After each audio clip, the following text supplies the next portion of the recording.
You guys, do you know what the one thing that ruins relationships is? Expectations.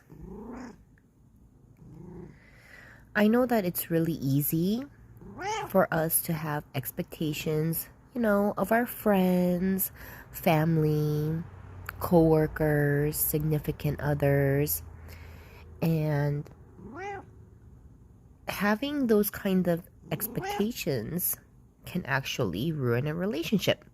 For example, you might have the expectation of, oh, I wish my friend or whoever would text me back a little bit sooner.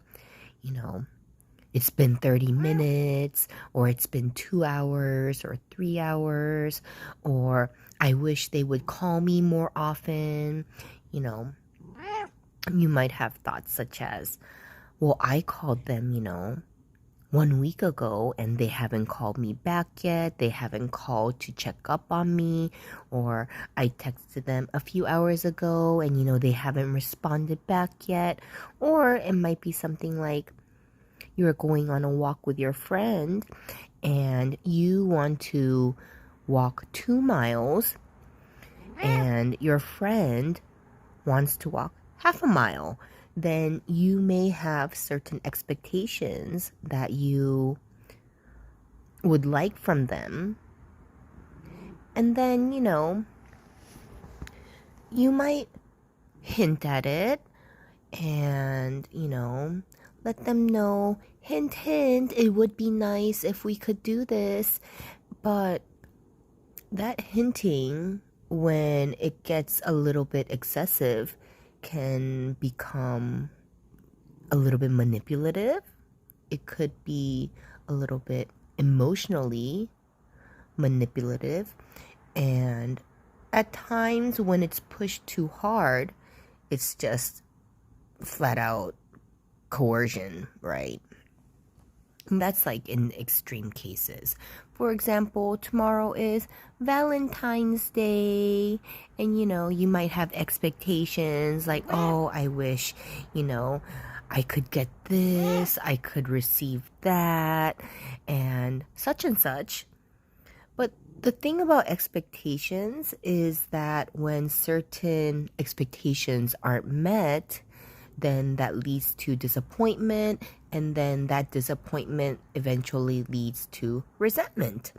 So I think that we can all just have kind of like a healthy mindset, um, maybe manage our expectations, and instead of expecting others to do it for us, maybe we can go and do it ourselves. We can be independent and intelligent individuals and not expect so much from others, because I think those expectations can really kill a relationship. Because once you start putting that kind of pressure on someone and they start feeling uncomfortable, it leads to actions such as them not wanting to perhaps even associate with you if the pressure is too much for them to handle.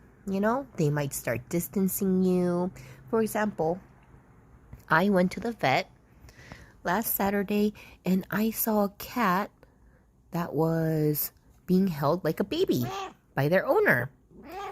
And I was like, oh my gosh, that is so cute. And of course, I wanted to try it out with Coco when I got home.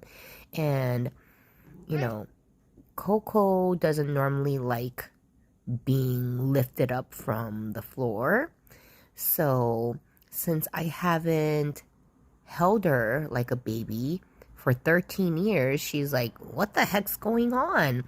And it wasn't like she was screaming or yelling, but I could tell by her body language that she was kind of hanging her head down, and I could tell that she wanted to get down. And I could put pressure on her and, continue to scoop her up and, tell myself, oh, well, if we keep on doing this, maybe Coco will eventually, hint, hint, start liking it, start enjoying it. But then that can eventually lead to us becoming more distant. For example, Coco might start running away when I start getting too close because she's like, oh no, she's gonna pick me up. So, yeah, I just wanted to come on here with Coco and let you guys know that expectations, I think, might be the number one thing that eventually kills relationships. In my opinion, of course. Coco, do you have anything else you wanted to add? Okay. Bye, friends.